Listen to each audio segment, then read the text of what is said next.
Ya, selamat malam Bapak Ibu Saudara sekalian. Shalom untuk kita semua. Kembali malam ini kita lanjutkan online Bible Study, yaitu Injil Markus sesi 12 dengan tema yang sangat menarik.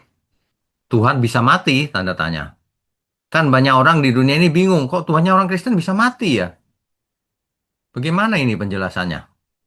Nah, gitu ya. Oke. Eh, Mari kita tundukkan kepala lebih dahulu. Bapa di surga, terima kasih untuk malam hari ini.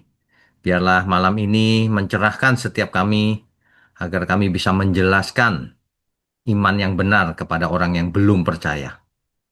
Supaya mereka terbuka juga pikiran dan perasaannya. Terima kasih urapi mulut hambamu untuk menyampaikan kebenaran ini. Ya, di dalam nama Tuhan Yesus kami berdoa dan mengucap syukur. Amin. Ya, malam ini adalah sesi ke-12 Injil Markus. Tuhan bisa mati. Kita lanjutkan ya. Pembacaan Alkitab kita lanjutkan ke pasal 15 karena pertemuan yang lalu kan pasal 14 tentang raja yang ditolak manusia, dimuliakan Allah melalui salib.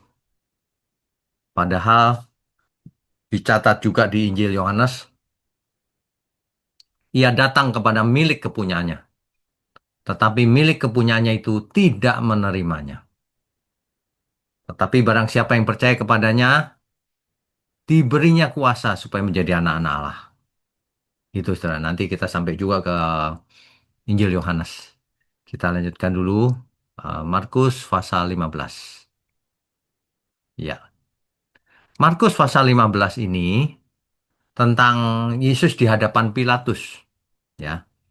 Jadi gubernur eh, Pilatus seorang gubernur. Yesus dibawa ke Pontius Pilatus oleh imam-imam kepala.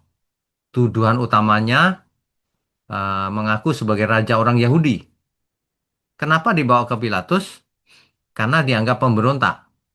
Ya, ini unsurnya unsur pemberontakan. Kalau Mahkamah Agama Yahudi unsurnya unsur agama. Jadi dibawa ke Pilatus. Sebenarnya Pilatus tahu bahwa Yesus tidak bersalah, saudara.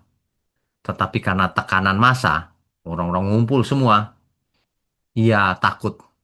Ia menyerahkan Yesus untuk disalib dan membebaskan Barabas. Coba kita baca dahulu ya ayatnya ya. Markus pasal 15. Dari ayat 1, saudara. Markus pasal 15 ayat 1. Pagi-pagi benar, imam-imam kepala bersama tua-tua dan ahli-ahli Taurat dan seluruh mahkamah agama sudah bulat mufakatnya. Mereka membelenggu Yesus lalu membawanya dan menyerahkannya kepada Pilatus. Pilatus bertanya kepadanya, "Engkaukah raja orang Yahudi?" Jawab Yesus, "Engkau sendiri mengatakannya." Lalu imam-imam kepala mengajukan banyak tuduhan terhadap dia. Pilatus bertanya pula kepadanya, katanya, "Tidakkah engkau memberi jawab?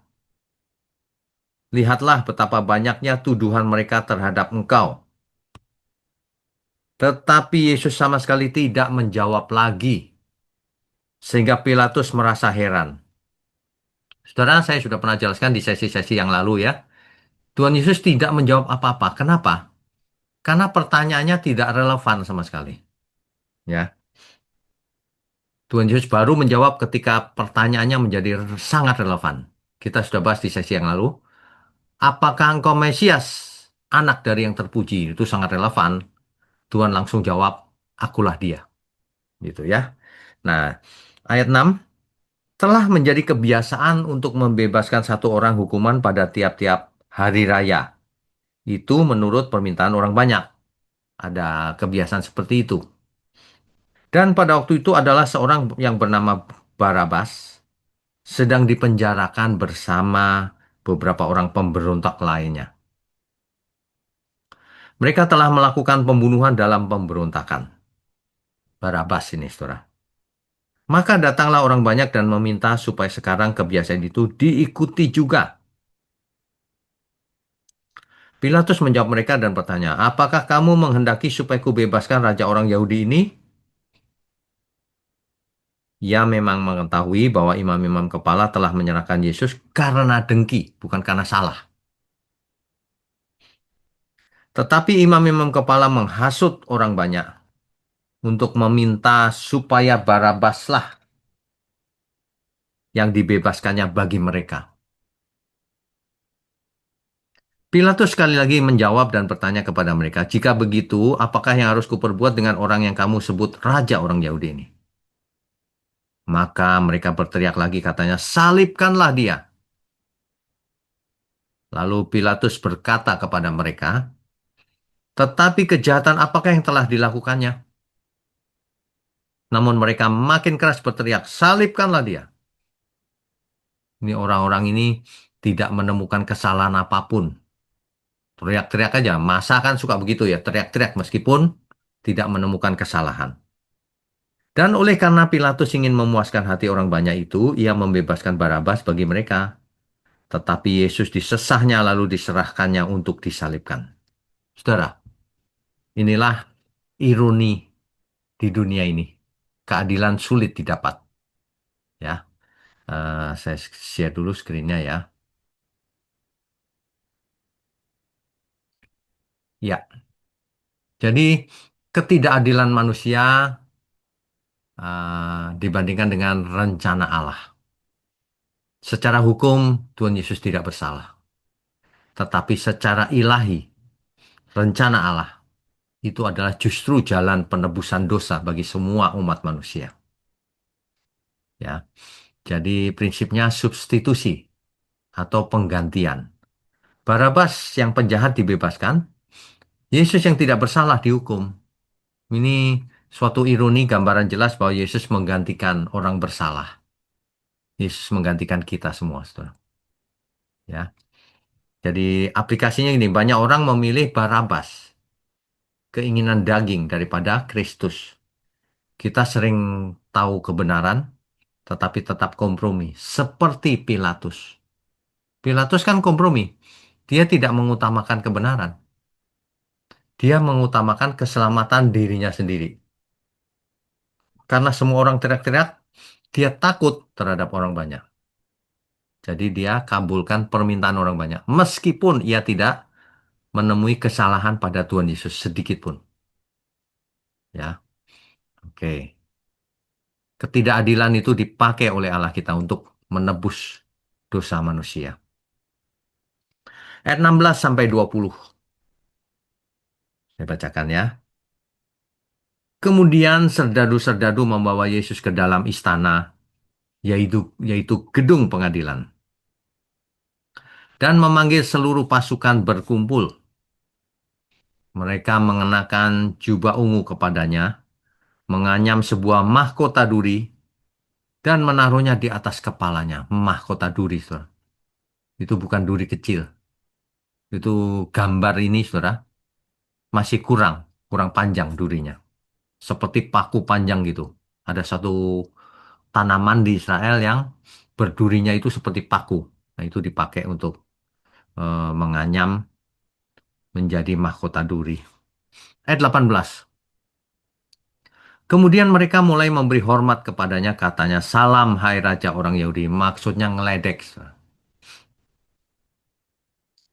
Mereka memukul kepalanya dengan buluh dan meludahinya dan berlutut menyembahnya. Ngeledek sambil mukul-mukulin terus gitu. Ya, jadi disiksa, diolok-olok Tuhan Yesus. Inilah paradoks kerajaan Allah. Sang Raja sejati tidak dimahkotai emas, tapi dimahkotai mahkota duri. Itu penggenapan nubuatan Yesaya, Yesaya pasal 53. Karena Mesias harus menderita, bukan datang sebagai penakluk secara politik, raja secara politik di bumi, bukan. Ya. Jadi aplikasinya begini, mengikut Kristus itu berarti siap mengalami penolakan, bahkan penderitaan. Ya. Kemuliaan Allah itu tersembunyi dalam penderitaan orang benar. Tidak ada kemuliaan tanpa penderitaan. Tidak ada kemuliaan tanpa salib. Gitu ya, saudara. Oke, kita lanjutkan.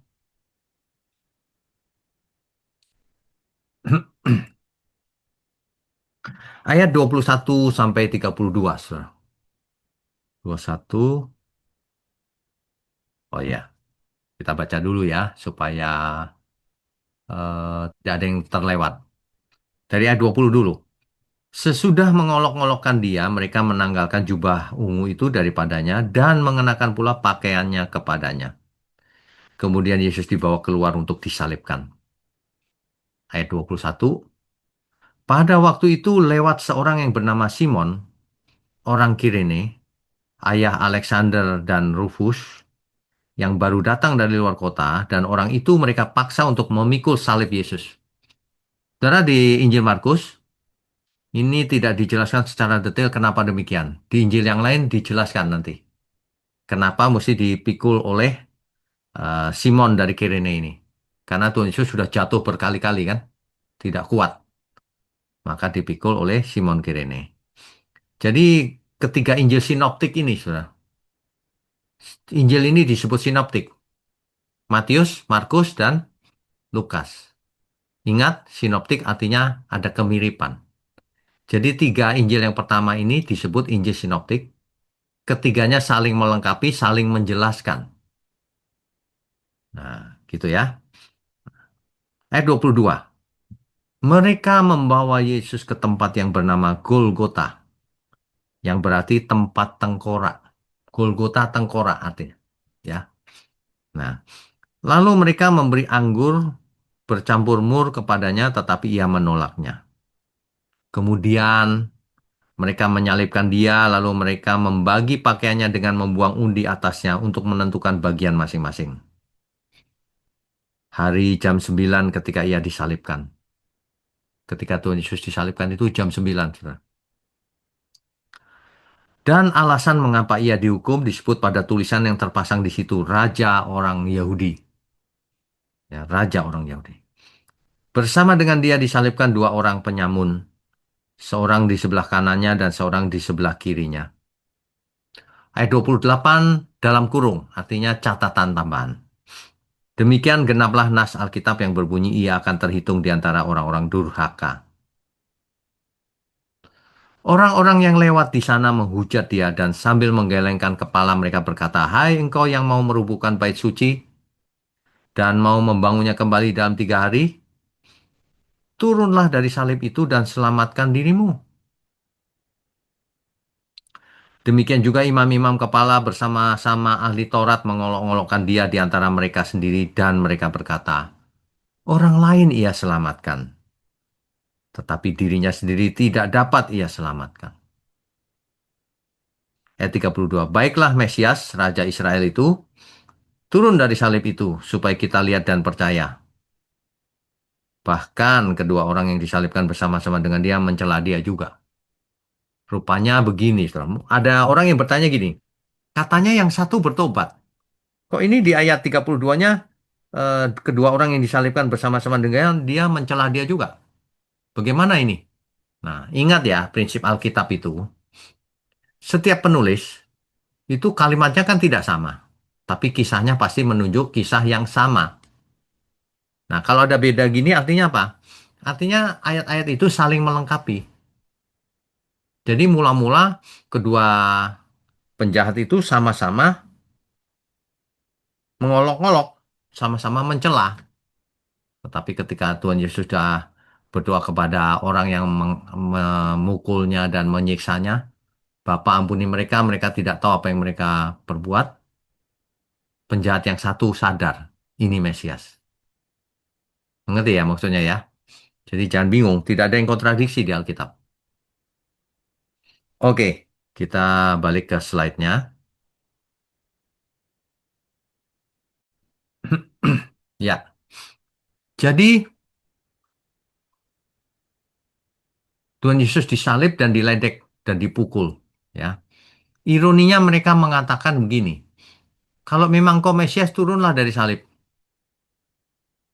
Kalau Tuhan Yesus turun dari salib, maka misi penyelamatan manusia gagal, saudara. Jadi yang mereka minta turun itu justru sebenarnya membinasakan mereka sendiri.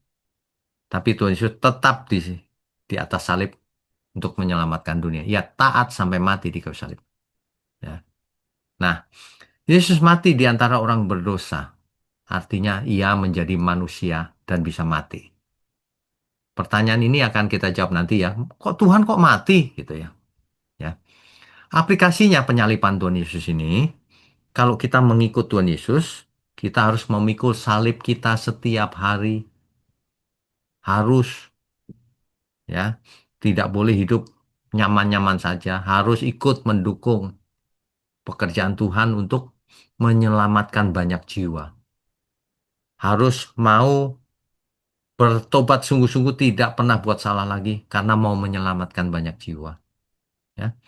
Dunia sering salah menilai kekuatan. Salib kalah dia mati gitu ya. Tapi salib belum selesai. Nanti kan ada kebangkitan. Ya. Oke, kita lanjutkan dulu. Ya, saudara kematian Tuhan Yesus itu yang pertama menanggung dosa. Untuk apa? Supaya akses terbuka. Akses apa? Antara manusia dengan Allah. Ya, dalam hal ini Allah adalah Allah Bapa ya. Nah, kemudian Yesus mati di kayu salib, tirainya bait suci ruang Maha Kudus terbuka, itu sebenarnya simbol dari akses ke ruang Maha Kudus sudah terbuka. Ya, bangsa lain menjadi umat pilihan juga kalau bertobat. Maksudnya gitu ya. Markus 15 ayat 33 sampai 41. Ayat 33 sampai 41. Coba kita baca dulu ya, Bapak Ibu, Saudara. Pada jam 12, kegelapan meliputi seluruh daerah itu dan berlangsung sampai jam 3. Jadi disalibnya jam 9, jam 12 gelap, gelap seluruh daerah itu sampai jam 3. Jadi 3 jam gelap, Saudara. Ya. Nah, ayat 34. Dan pada jam 3, berserulah Yesus dengan suara nyaring, Eloi, Eloi, lama sabachthani. Yang berarti, Allahku, Allahku, mengapa engkau meninggalkan aku? Siapa yang dipanggil Allah oleh Tuhan Yesus? Sudah pasti Allah Bapa. Tidak ada Allah yang lain. Allah cuma satu. Ya. Oke, ayat 36. Maka datanglah seorang dengan bunga karang, mencelupkannya ke dalam anggur asam, lalu mencucukkannya pada sebatang buluh dan memberi Yesus minum serta berkata, baiklah kita tunggu dan melihat apakah Elia datang untuk menurunkan dia. Lalu berserulah Yesus dengan suara nyaring dan menyerahkan nyawanya.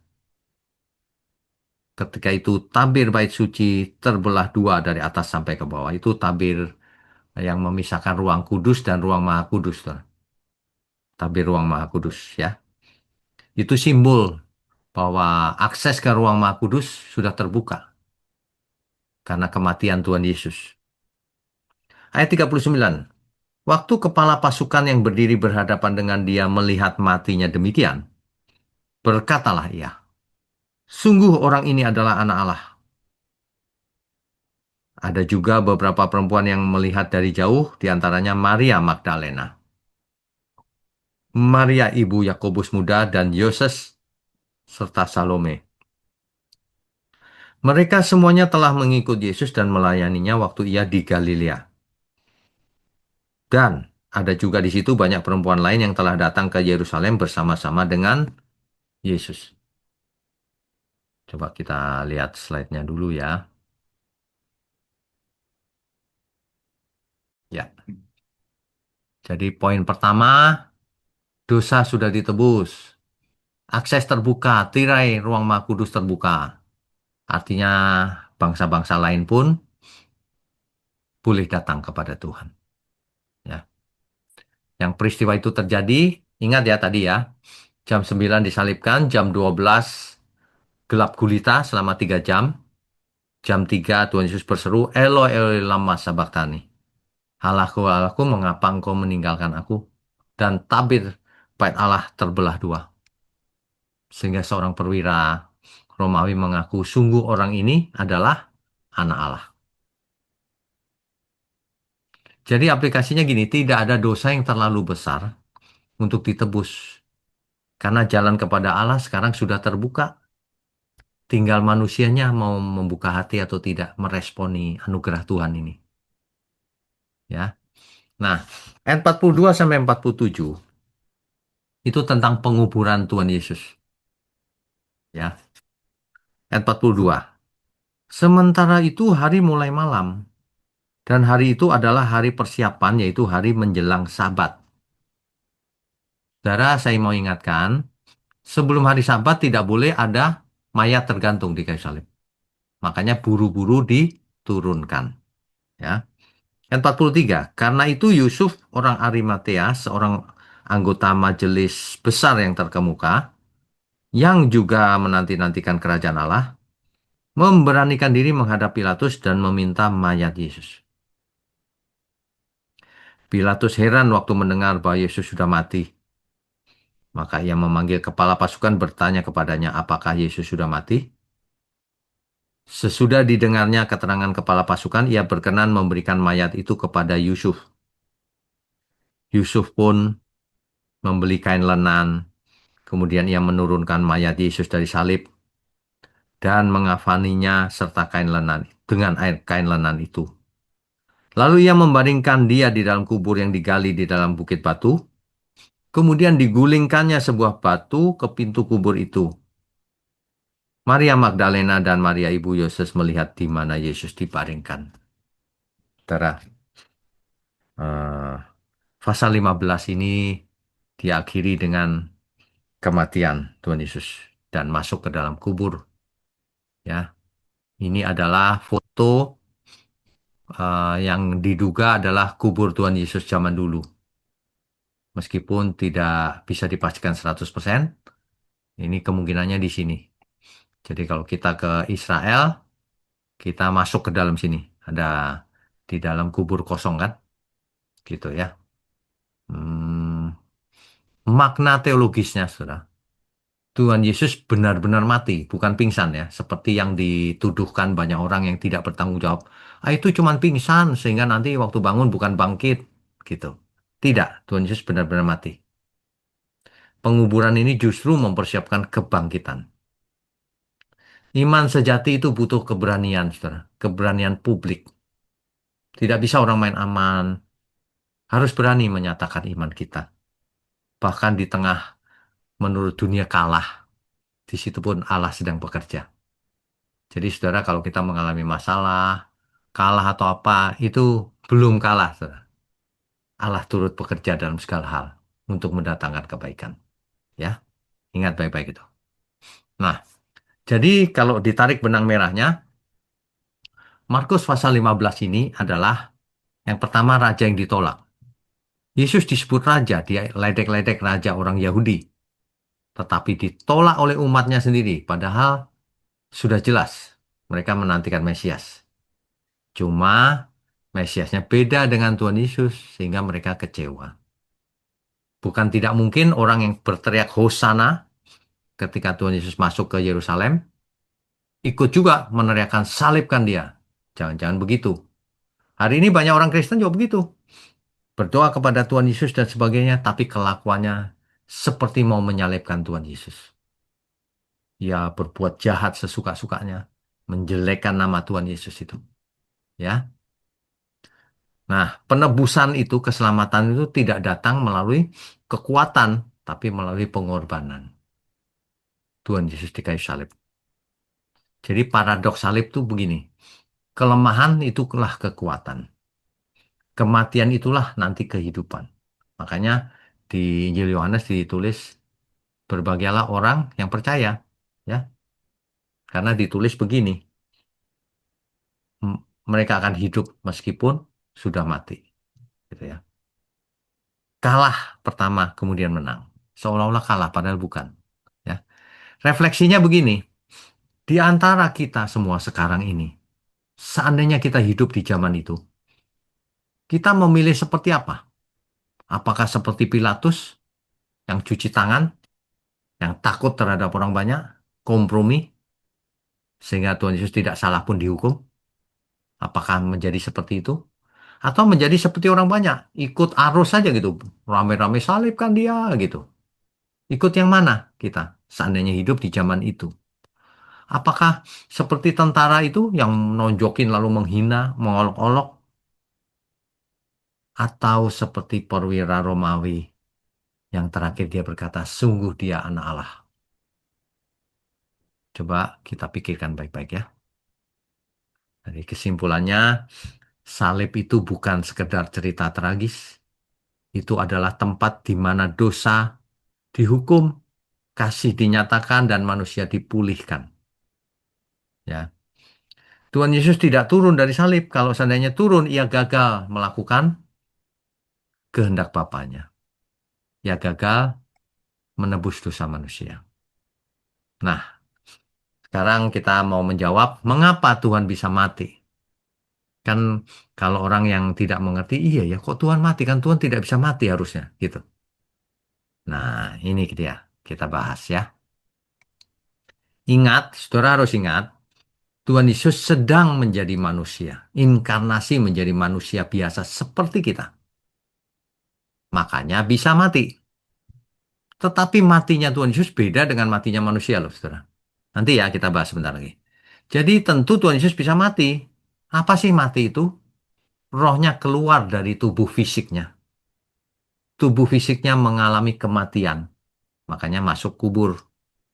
Dan rohnya ke dunia orang mati. Nah ini bedanya. Kalau orang biasa hari itu mati, rohnya ke dunia orang mati untuk dipenjara. Tapi kalau Tuhan Yesus rohnya keluar dari tubuhnya ke dunia orang mati untuk memproklamirkan kemenangannya. Jadi bukan mati-mati dalam pengertian umum. Justru rohnya pergi ke dunia orang mati memproklamirkan kemenangannya. Dan membebaskan tawanan-tawanan di dunia orang mati, yaitu orang-orang saleh perjanjian lama. Seperti Abraham, Ishak, Yakub, Musa, dan lain-lain. Dibebaskan, rohnya dibawa ke atas, yaitu ke Firdaus, ke tempat yang nyaman.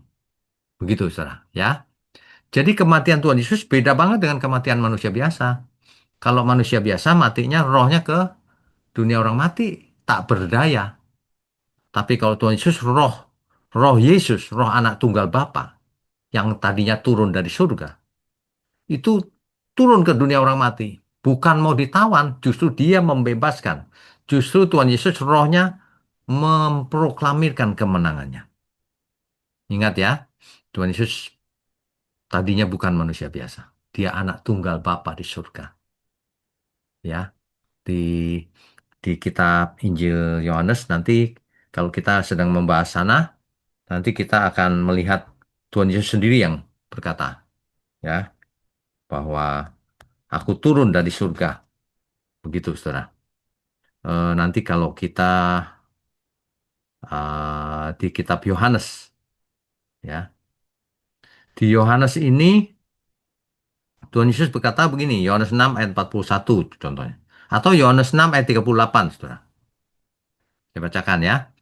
Sebab aku telah turun dari surga, bukan untuk melakukan kehendakku, tetapi untuk melakukan kehendak Dia yang telah mengutus aku. Jadi Tuhan Yesus ini bukan manusia biasa. Ia turun dari surga. Ia anak tunggal Bapa, mengosongkan diri menjadi manusia. Kok bisa mati? Manusianya mati. Tapi rohnya ke dunia orang mati bukan seperti orang mati, roh orang mati. Ia datang memproklamirkan kemenangannya. Dia membebaskan roh-roh orang suci perjanjian lama untuk pindah ke Firdaus. Ya. Sebagai catatan ingat ada praeksistensi Yesus di surga. Apa itu praeksistensi? Yesus memang ada di surga tadinya, turun ke bumi dan naik kembali. Nanti akan datang lagi untuk menjemput kita semua. Sebab ada ajaran yang tidak percaya bahwa Yesus punya praeksistensi. Dulunya di surga enggak, katanya enggak ada gitu. Yesus manusia kayak kita lahir, tapi diangkat jadi Tuhan. Nah, kalau itu salah, saudara. Ya, Yesus bukan manusia biasa seperti kita, tetapi dalam segala hal disamakan dengan kita. Makanya dicatat di Alkitab bahwa ia dengan ratap tangis dan air mata. Ia meskipun anak, ia belajar taat, bahkan sampai mati di kayu salib. Supaya kita sama meneladani Tuhan Yesus. Supaya di antara kita tidak ada yang berkata, ya dia kan Tuhan. Ya, tapi dalam segala hal disamakan sama kita. Segala hal itu dalam rangka kesucian hidup sama. Harus berusaha dengan ratap tangis dan air mata. Gitu ya, saudara ya. Jadi harusnya sudah bisa jawab, kenapa Tuhan mati? Memang Tuhan bisa mati. Nah, apa itu mati dulu? Tuhan bisa inkarnasi, Tuhan bisa rohnya keluar juga. Dalam pemandangan manusia biasa mati tubuhnya. Ya kan? Tubuhnya memang mati. Tapi rohnya pergi ke dunia orang mati menang justru. Tidak seperti roh orang mati ditawan di sana. Justru ini memproklamirkan sudah menang. Maut telah dikalahkan. Gitu ya. Nah, jadi kalau ditanya mengapa tapi kok Yesus harus mati? Kenapa nggak manusia diampuni aja gitu? Inilah inti Injil, saudara. Karena manusia berdosa, ada konsekuensinya, kematian. Dan tidak ada manusia yang bisa menebus dirinya sendiri. Makanya, Yesus anak tunggal Allah Bapa menjadi manusia. Turun ke bumi hidup tanpa dosa. Mati menggantikan kita. Itulah yang disebut substitusi, penggantian. Tempat kita digantikan. Kalau enggak kita binasa. Ya. Seperti dalam Markus 15 itu ironi juga tuh. Barabas dibebaskan yang jelas-jelas bersalah. Tetapi Tuhan Yesus yang tidak bersalah malah dihukum. Jadi Tuhan Yesus menggantikan tempat Barabas. Tuhan Yesus menggantikan tempat kita semua. Tempat orang berdosa. Ya, tidak ada cara lain. Lagi pula, saudara, saudara harus ingat tadi. Memang harus mati karena Tuhan Yesus akan membebaskan roh-roh orang saleh di perjanjian lama yang ada di dunia orang mati. Nah, jadi sejak saat itu, kalau orang percaya mati, tidak perlu ke dunia orang mati, tapi langsung ke Firdaus.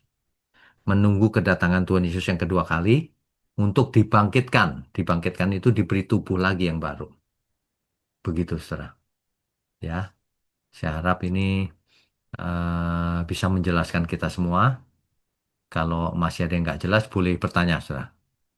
Silakan angkat tangan kalau ada yang perlu ditanyakan sehubungan dengan pembahasan kita malam ini. Baik. Oh iya, sebentar saya buka dulu ya. eh Mana ya? Mana ya? Kok saya bingung.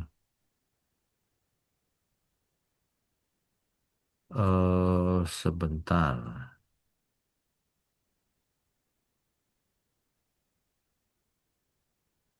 Ya, oke. eh Pak Ari, Pak Ari silakan. Shalom, Shalom. Ya Pak, silakan. Bapak ada dengar suara saya? Ya, jelas. Silakan. Baik, Bapak saya off cam karena jaringan kurang bagus. Oke, baik. Nggak apa-apa. Terima kasih Bapak. Pertama mengucap syukur kepada Tuhan beri kesempatan sehingga kita bisa dapat ikut materi. Yang kedua terima kasih Bapak atas pencerahan firman Tuhan sangat luar biasa buat kita semua. Bapak saya tanya materi Ya, yang lalu ya karena saya silakan. sempat angkat tapi karena apa Waktunya waktu habis. jadi Ya, eh, silakan. Silakan. Bapak saya mau tanya terkait dengan Taman Eden dengan Taman Getsemani. Jadi apakah itu paralelnya karena di Taman Eden Adam dan Hawa jatuh dalam dosa sehingga Yesus selesaikan di Taman Getsemani untuk Hmm. kita dekat dengan Allah begitu atau bagaimana Bapak? Itu apakah ada paralelnya atau tidak Bapak? Mohon Eh, pencerahan Bapak. Sebenarnya tidak ada paralelnya. Kalau orang mau ngepas-ngepasin dia bisa saja ada tafsir yang alegoris atau bagaimana enggak. Kalau saya tidak. Karena Taman Eden adanya di tempat lain, Getsemani adanya di situ, ya kan? Di Taman Getsemani Tuhan Yesus ditangkap, sedangkan Eden manusia jatuh dalam dosa, tidak ada paralelnya, ya. Baik Bapak, terima kasih. Itu saja. Oh Terima itu kasih, saja, oke Tuhan baik. berkati. Ya Tuhan berkati, Shalom. Shalom. Pak Kris, silakan Pak Kris. Ya, shalom malam Pak. Shalom malam. Idim of Camp Pak.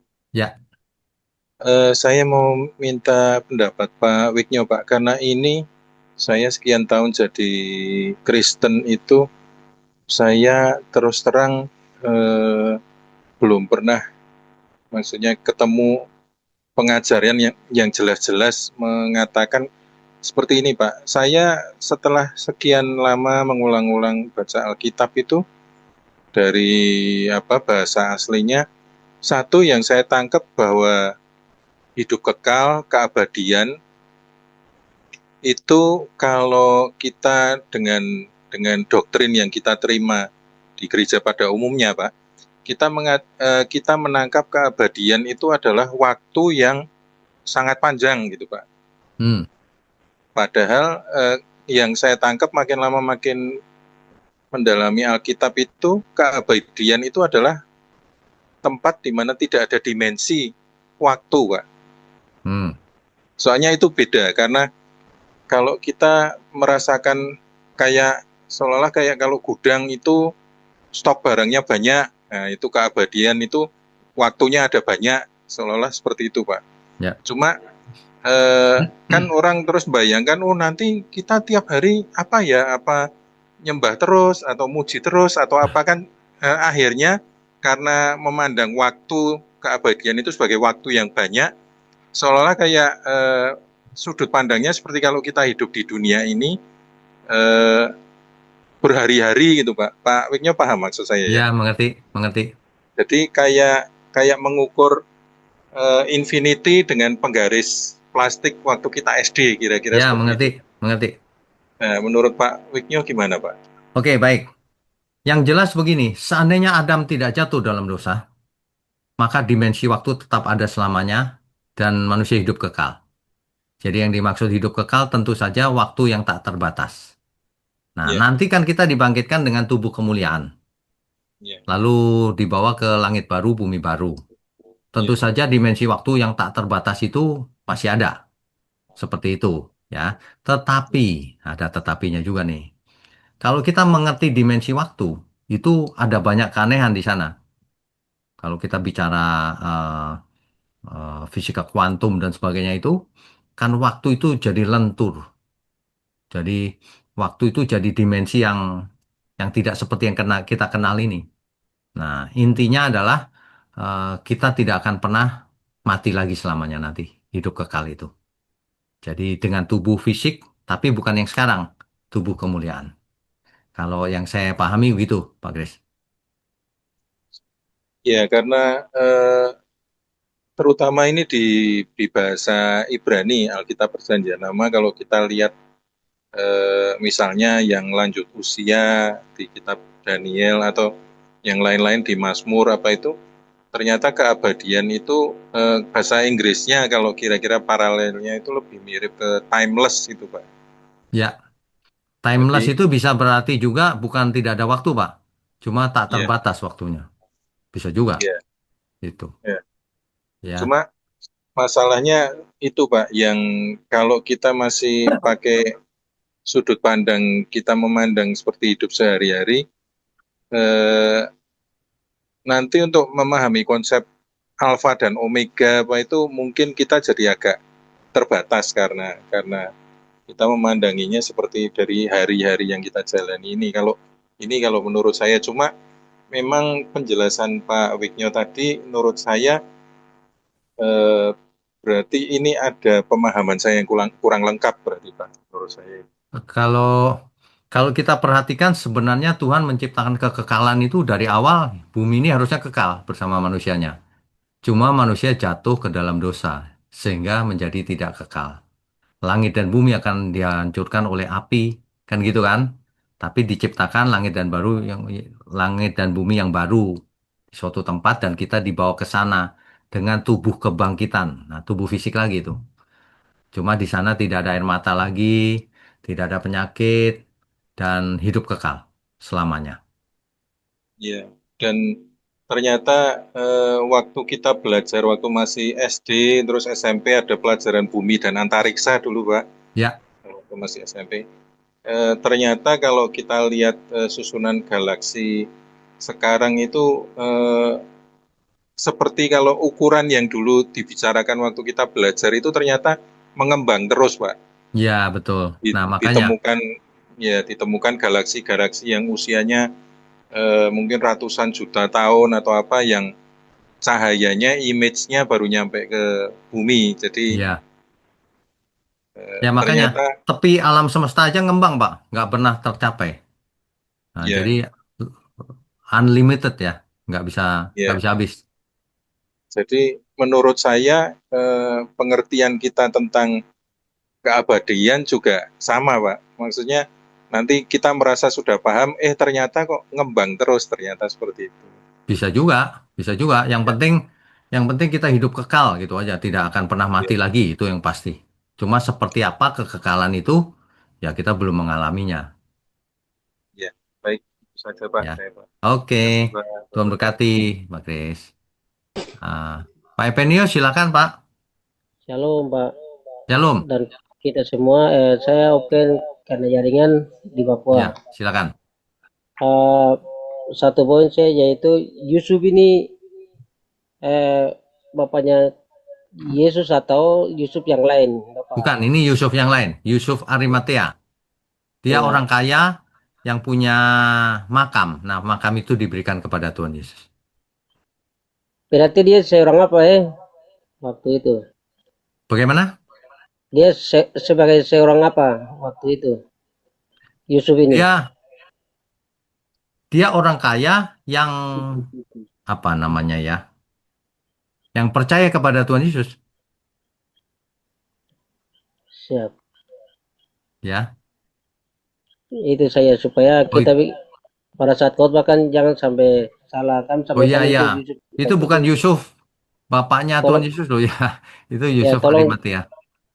tolong dijelaskan baik supaya ini Ya, kan beberapa orang yang akan diikuti dan kita yang ya, ikuti ya. juga.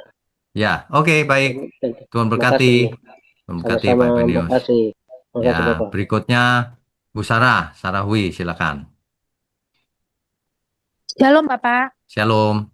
Ya Pak, apakah ada hubungannya antara pengampunan dosa pada zaman Musa dengan pengampunan dari Allah Bapa melalui Tuhan Yesus? Oke. Iya Pak. Ini sebenarnya begini. Kita harus mengerti bahwa firman itu diturunkan secara progresif. Nambah terus naik kualitasnya. Nah, yang diturunkan lewat Musa itu kan hukum Taurat. Nah, Iya Pak. hukum Taurat itu berlaku untuk Israel. Ya. Nah, kalau Israel taat hukum Taurat hari itu, ya dia selamat. Kalau dia melanggar Taurat, dia nggak selamat. Hari itu ya. Iya Pak.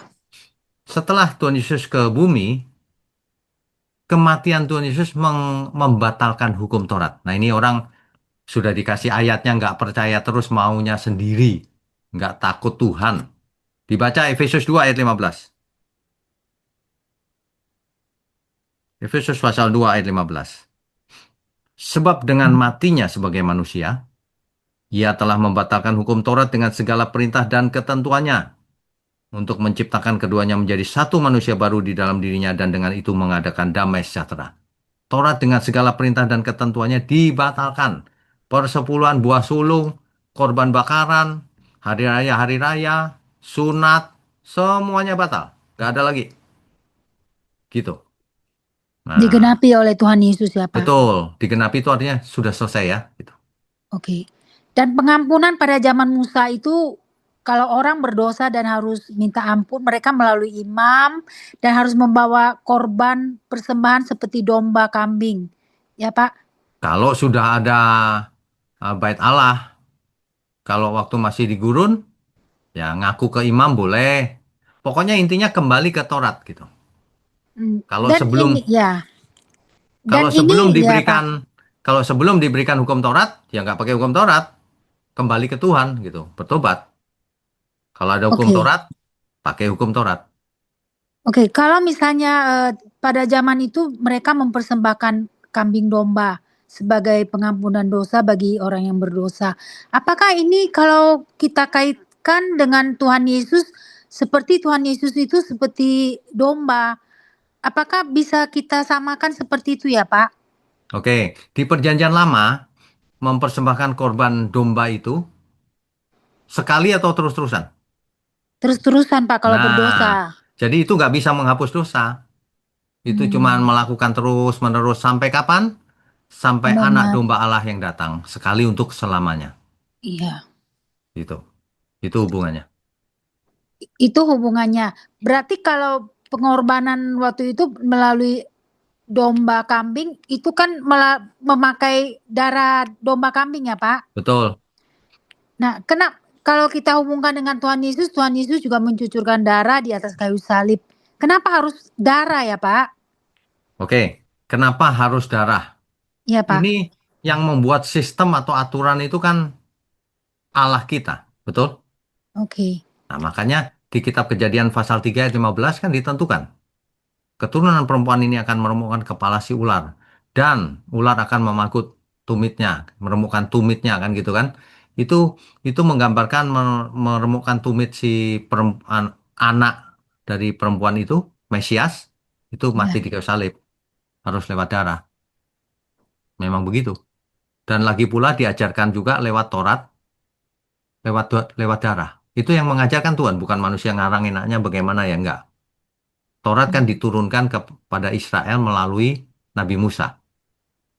Caranya Ya. begitu, korban domba, darahnya dipercik ke tabut perjanjian, sebagian diusir, kambingnya, ada aturan-aturannya semuanya. Berarti darah ini seperti kehidupan ya, Pak? Ya, di mana ada darah, di situ ada kehidupan. Hmm, oke. Ya, paham, Pak.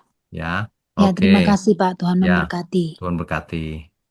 Berikutnya Pak Flakos, silakan Pak. Selamat malam, Bapak Pendeta. Selamat malam. Halo. Shalom. Ya, Bapak Pendeta.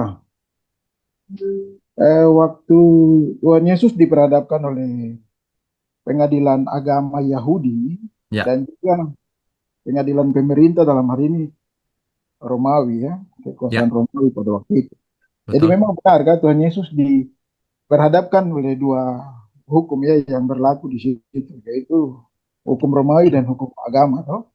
Ya, Dia didaulat salah karena kalau dari sisi agama dia menganggap bahwa dia adalah anak Allah.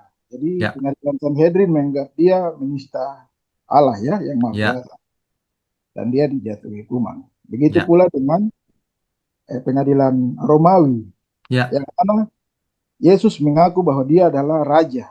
Nah, ini dua alasan yang Mahkamah Agama atau Sanhedrin itu bawa ke Pilatus untuk menjatuhkan hukuman mati kepada Yesus. Apa benarkah, Pak Tuhan Pendeta? Yesus, Tuhan Yesus tidak mengaku sebagai raja di bumi.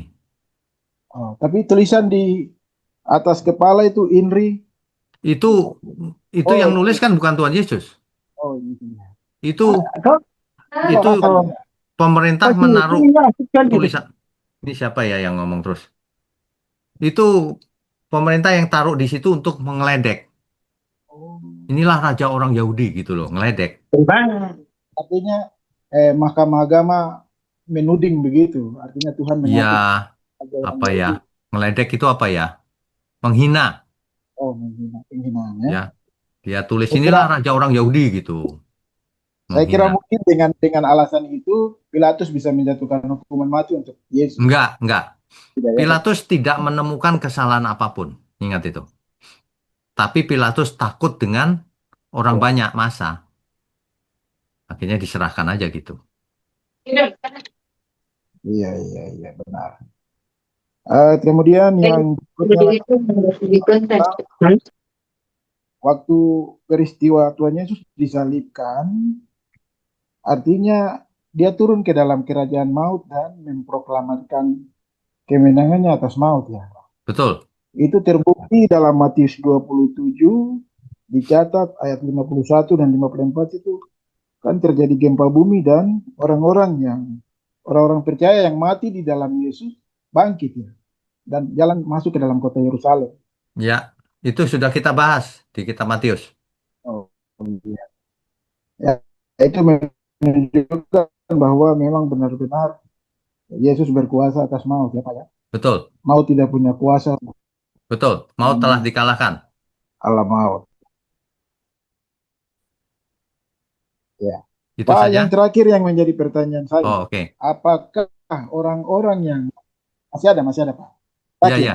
Ya, Jadi silakan. orang-orang yang sudah meninggal, artinya orang-orang percaya yang sudah meninggal setelah kebangkitan Tuhan Yesus itu, apakah roh mereka itu juga sudah terangkat ke tempat yang nyaman atau masih tetap dikurung di dalam roh dunia orang mati, Pak? Oke. Sejak kematian Tuhan Yesus dan Ya, roh Tuhan Yesus turun ke dunia orang mati untuk membebaskan semua tawanan yang orang percaya atau orang saleh perjanjian lama. Sejak iya. itu, setiap orang percaya yang mati, rohnya tidak perlu ke sana lagi. Tidak perlu ke Hades atau Sheol lagi, tapi langsung ke Firdaus. Sejak itu. Oh, ya, ya. Jadi kalau orang yang mati sekarang ini, kalau orang yang benar, rohnya kemana? Kalau orang benar langsung ke Firdaus. Oh, ya, ya, ya. Baik, baik. Tempat yang nyaman ya, Firdaus, Ya, Pak. kalau orang fasik, ya ke alam maut tetap ke dunia Hmm. orang mati, Hades atau Sheol. Sama-sama menunggu penghakiman, Pak ya. Sama-sama. Bukan menunggu penghakiman, menunggu kebangkitan. Kebangkitan. Kalau Kebangkitan sudah itu, Pak. dibangkitkan, yang di Firdaus setelah dibangkitkan sudah pasti masuk surga, ada di Firdaus. Yang Ya. di alam apa dunia orang mati kalau dibangkitkan ya pasti ke neraka. Tinggal tunggu aja. Bukan nanti diadili lagi seperti pengadilan di bumi ini, Oke, bukan. oke. Ya, Baik, terima kasih Pak Pendeta. Terakhir oke. satu lagi Pak Pendeta. Oh Itu ya, waktu oke. Tuhan Yesus diperadabkan kepada Herodes itu Herodes Antipas ya, Pak. Ya, kenapa? Waktu Tuhan Yesus diperadabkan kepada Herodes itu gubernur Yudea ya. Antipas atau ini orang banyak yang salah mengerti Herodes yang pernah waktu Tuhan Yesus mau lahir dia merencanakan pembunuhan, bukan ya? Bukan, anaknya itu. Herodes yang itu kan sudah mati. Anaknya. Herodes Oh, itu Herodes sudah mati. Antipas. Hmm, Iya, iya. ya. Berarti ketika diperadabkan ke Herodes itu bukan itu anaknya ya, Herodes Iya, Antipas yang betul. disebut Antipas. Ya, betul. Oke, baik. Kadang juga kadang jemaat salah mengerti, mereka tahu saja Herodes yang pernah merancangkan pembunuhan untuk Tuhan Yesus waktu dia lahir itu. Bukan, Baik, terima kasih anaknya Pak itu. Pendeta. Ya, oke. Tuhan berkati. Terima kasih, Tuhan berkati. Shalom. Shalom. Berikutnya Hermes ya. Silakan. Ya, silakan Pak. Ya, baik. Shalom, selamat malam Bapak. Shalom, selamat malam. Ya, baik. Terima kasih Bapak. Pertanyaan saya di sini, pada saat itu Pontius Pilatus ini eh, ketika mereka menyerahkan Tuhan Yesus, kemudian dia angkat tangan dan dia ambil keputusan yang tidak bertanggungjawaban atas darahnya Tuhan Yesus. Jadi kalau dia ambil keputusan ini, apakah dia tidak apa kena noda Tuhan Yesus gitu seperti dia tidak rasa berdosa kan tidak ya Bapak? Oke, baik. Pilatus dalam hal ini pasti bersalah.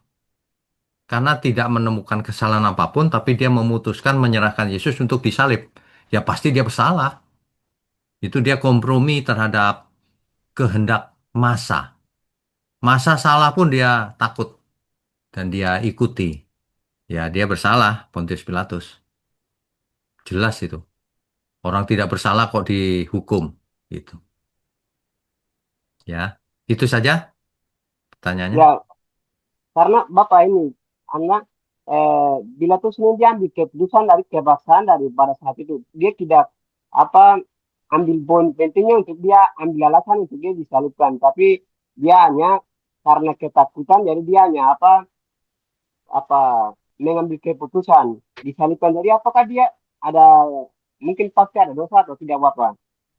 Dia jelas berdosa karena dia membuat keputusan Yesus disalib padahal tidak ada salahnya. Dia berdosa. Meskipun peristiwa itu dipakai oleh Allah untuk penebusan dosa. Tetapi orang yang sesat tetap berdosa. Jadi jangan pernah berpikir kalau gitu Pontius Pilatus berjasa, kalau gitu Yudas berjasa supaya Yesus disalib. Tidak. Orang yang jahat tetap harus binasa. Gitu ya. Ya Bapak, mengerti. Kemudian Oh, pertanyaan yang kedua Bapak, oke, baik. pertanyaan yang kedua adalah apa ketika manusia mati itu tidak dikatakan mati tapi manusia dikatakan meninggal. Kemudian Yesus disalibkan ini, kemudian matinya itu di dalam kitab ini apa tulisnya itu mati. Jadi apa perbedaannya manusia di meninggal dengan matinya Tuhan Yesus Bapak? Sebenarnya mati dan meninggal sama saja, itu kan cuma bahasa. Bedanya kalau manusia biasa mati, rohnya, ini cerita sebelum Yesus ya. Kalau manusia biasa mati, siapapun orangnya, rohnya pergi ke Hades atau Sheol, alam dunia orang mati. Dan di sana ditawan. Tapi kalau Yesus mati, rohnya pergi ke sana memproklamirkan kemenangan di kayu salib dan membebaskan tawanan yang ada di sana untuk dibawa ke Firdaus. Beda. Makanya bukan mati-mati seperti manusia mati, justru ini rohnya memproklamirkan kemenangan. Begitu ya. Ya Bapak, Oke. paham. Terima kasih Bapak. Ya, Tuhan berkati. Terima kasih Bapak. Berikutnya Pak Yaman, silakan Pak.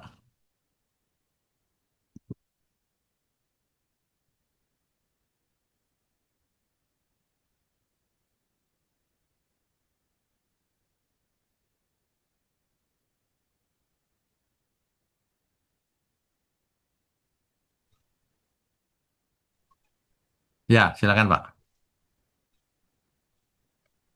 Shalom, selamat malam Pak. Shalom, selamat malam.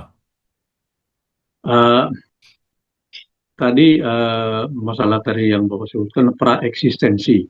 Ya, Kalau kita hubungkan dengan Kejadian 1 ayat 1, pada mulanya Allah menciptakan langit dan bumi dan seterusnya. ya, Kemudian dihubungkan dengan Yohanes 1, pada mulanya adalah firman, firman itu adalah Allah, firman itu sama-sama dengan Allah. ya, Nah, jadi karena selalu selama ini praeksistensi, kan gitu Pak. ya. Jadi saya berpikir tadinya, apakah kalau misalnya kita mengatakan bahwa praeksistensi Tuhan Yesus sebelum datang ke dunia menjelma menjadi manusia adalah sebagai firman? Bagaimana kira-kira? Oke, baik. Jadi sebenarnya begini, Tuhan Yesus sebelum turun ke dunia ini ya Tuhan Yesus, bukan sekedar perkataan.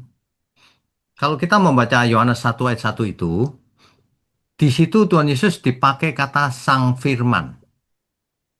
Sang Firman itu menunjuk kepada Tuhan Yesus, bukan perkataannya Allah, bukan. Sang Firman itu maksudnya pribadi Tuhan Yesus. Di Yohanes 1 ayat 1 itu. Jadi bukan dulunya Tuhan Yesus cuma perkataan, cuma firman, tidak ada, bukan itu. Tuhan Yesus sudah bersama-sama Bapaknya dari awal. Sang Firman itu.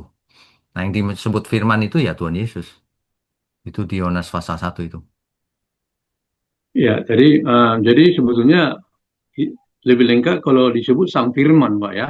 Betul. Tidak hanya Sebutan. sementara, tidak hanya sekedar firman, perkataan, Ya, kan ya, gitu Pak. ya. Jadi begini, kalau kita baca Alkitab harus lihat konteksnya. Dalam kasus lain Allah berfirman. Nah, firman di situ artinya Allah berkata-kata. Tapi kalau yang Yohanes itu, Sang Firman itu jelas itu Tuhan Yesus.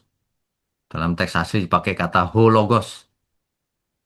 The word. The itu yang itu. Nah, bukan perkataan yang itu, bukan. Sang Firman. Itu Tuhan Yesus. Ya, Gitu, Pak. jadi pada berikutnya memang firman menjadi manusia. Hari itu Pak ya. Ya, ya. Artinya Tuhan Yesus inkarnasi menjadi manusia. Manusia.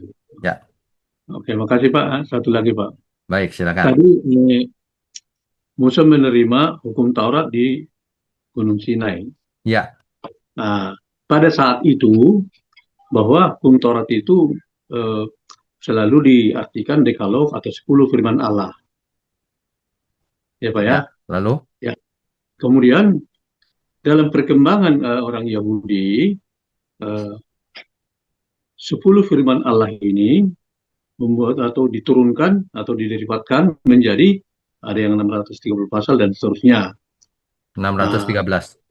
Ya, terus menjadi pertanyaan untuk dalam hal ini,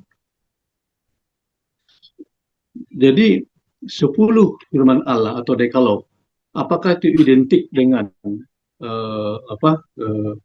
hukum Taurat atau hukum Taurat yang ideal bahwa 10 firman Allah plus derivatnya. Ini hanya untuk mencoba, terkadang khususnya sampai sekarang kalau kita coba ikuti sekilas, masih banyak hal yang belum sependapat. Di satu pihak hukum Taurat dibatalkan, di pihak lain Yesus datang bukan membatalkan tapi menggenapi hukum Taurat. Bagaimana itu, Pak? Oke, baik. Yang Tuhan Yesus berkata, dia datang bukan untuk meniadakan tapi menggenapi. Itu Iya, Pak. itu Tuhan Yesus masih hidup atau sudah mati? Masih hidup barangkali. Nah, lalu setelah mati membatalkan. Jadi ceritanya bisa dimengerti nggak? Nggak usah dibandingkan. Itu kan belum mati. Setelah mati Tuhan Yesus berkata apa? Ya kan? Rasul Paulus menulis dengan matinya dia sebagai manusia. Hukum Taurat dengan segala perintah dia dibatalkan. Clear. Oh, clear, Pak ya. Jadi setelah mati baru muncul itu, Pak ya. Ya. Nah, kalau mau jelas lagi, nggak usah setelah mati deh. Tuhan Yesus berkata apa? Aku datang bukan untuk meniadakan Taurat. Bukan untuk menghancurkan Taurat, teks aslinya. Iya, Pak. Bukan untuk merusak Taurat dong. Taurat kan Tuhan yang memberikan. Iya, betul, Tapi Pak. aku datang untuk menggenapinya. Apa arti menggenapi? Mengakhiri, Pak. Melalui kematiannya. Ya, betul. Aku datang bukan untuk merusak Taurat ya, tapi untuk mengakhiri Taurat, menggenapi gitu. Menggenapi itu artinya mengakhiri. Sama dengan kalau nubuatan sudah digenapi ya sudah selesai, masa ada nunggu lagi. Iya, iya. Oh, Nubuatan iya. Mesias akan datang, Mesiasnya udah datang, masa nubuatannya terus ditunggu? Ya enggak, sudah selesai. Sama Taurat digenapi Tuhan Yesus ya selesai. Makanya dalam terjemahan bahasa Inggris Alkitab dikatakan Christ is the end of the law. Kristus adalah akhir dari hukum Taurat. Kalau di bahasa Indonesia, Kristus adalah penggenapan hukum Taurat. Nah, kata penggenapan orang banyak yang nggak ngerti. Penggenapan itu akhir, sudah selesai. Gitu. Iya, iya. Jadi ada masa yang berbeda ya, Pak. Iya. Nah, kalau baca mesti urut, Pak. Iya, iya, Jangan Pak. bolak balik gitu. Iya, Pak. Yang berlaku kan yang terakhir. Iya, iya, betul. Jangan Pak, sampai betul, Pak. zaman sekarang ini masih mempersembahkan korban bakaran dan sebagainya. Padahal sudah disebutkan korban Yesus sekali. Tidak perlu diulang lagi selamanya untuk yang dulu-dulu. Sekali untuk selamanya. Kan gitu. Kita harus baca urut sampai terakhir ya udah selesai. Gitu. Iya, iya, Pak. Ya. Makasih, Pak. Ya. Shalom. Selamat malam, Pak. Oke, Tuhan berkati. Oke, baik. Pak Wirawan, silakan Pak. Di unmute ya. Shalom, Pastor. Shalom. Ya, silakan. Iya, ini cuman mau nanya, ada beberapa tadi teman-teman nanya, jadi saya tergelitik, Pak. Ya. Yang pertama yang Pak Hermes tadi tanya, Pontius Pilatus itu kayaknya harus, dia kan kalau nggak salah dimarahin oleh istrinya, disuruh membebaskan Tuhan, tapi dia nggak mau karena takut ya. Ya, dia takut dengan masa. Nah, itu takut dengan masa. Jadi bukan karena dia dikeraskan hatinya oleh Tuhan, bukan ya, Pak? Oh, bukan. Oh, bukan ya. Ngapain Tuhan mengeraskan hati Pilatus? Untuk apa? Ya. Alasannya apa? Kalau Tuhan mengeraskan itu karena manusianya mengeraskan diri, oh dia dikeraskan sama Tuhan seperti Fir'aun. Pilatus kan nggak mengeraskan hati. Enggak. Malah dia mau membebaskan kan, Pak? Iya, cuman dia akhirnya takut juga sama masa. Banyak orang. Iya. Iya. Jadi Pak, thank you, Pak. Pengajaran Tuhan Yesus yang mati ini berbeda dengan pendapat dengan pengajaran-pengajaran yang selama ini saya dapatkan. Oh. Jadi ya sering Pak saya ditanyain gitu, loh, Tuhan Yesus itu kan bukan katanya Allah, katanya Tuhan. Itu kok bisa mati? Ngapain? Tapi Pak yang menceritakan dengan gamblang tadi, dia turun ke dunia orang mati, bawa mereka ke Firdaus dan lain sebagainya, beda dengan kalau manusia kalau mati. Iya, langsung. Itu bedanya. Iya, Terus Pak betul. Kris kalau nggak salah tadi juga nanya sesuatu Pak tentang alam semesta yang mengembang terus Pak, Ya, kalau nggak salah. Nah itu saya agak bingung Pak. Ini alam semesta kan mengembang terus ya. dan suatu saat kita akan ke langit baru, bumi baru, dan apa namanya surga itu apa namanya harusnya kan juga mengembang ya Pak ya. Tapi ada dua pendeta GBI, saya nggak perlu sebutkan, ini lumayan terkenal Pak. Saya agak bingung, mereka bilang bahwa Tuhan surga itu ada ukurannya Pak, panjang, lebar, dan tingginya Pak. Sangat ada ukurannya. Saya bingung Pak, di mana mereka dengar baca itu. Tapi dua pendeta ini Pak saling menghormati Pak. Saya bingung. Loh, terus ada yang bilang nanti kita bisa melayang-layang. Loh. Tambah bingung lagi saya. Ya biarin aja lah, Pak. Segala Ya sesuatu itu yang Pak. tidak ada dasarnya itu hasil dari pikirannya sendiri kan gitu, Pak.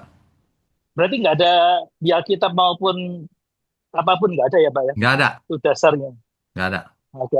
Paham. Thank you banget Pak Inya. Tuhan Oke, memberkati. ya Tuhan Shalom. berkati. Tuhan berkati. Malam Pak, Ju- bagaimana kalau saya? Justru surga itu tak terbatas, tidak bisa dibatasi. Ukurannya tak terbatas.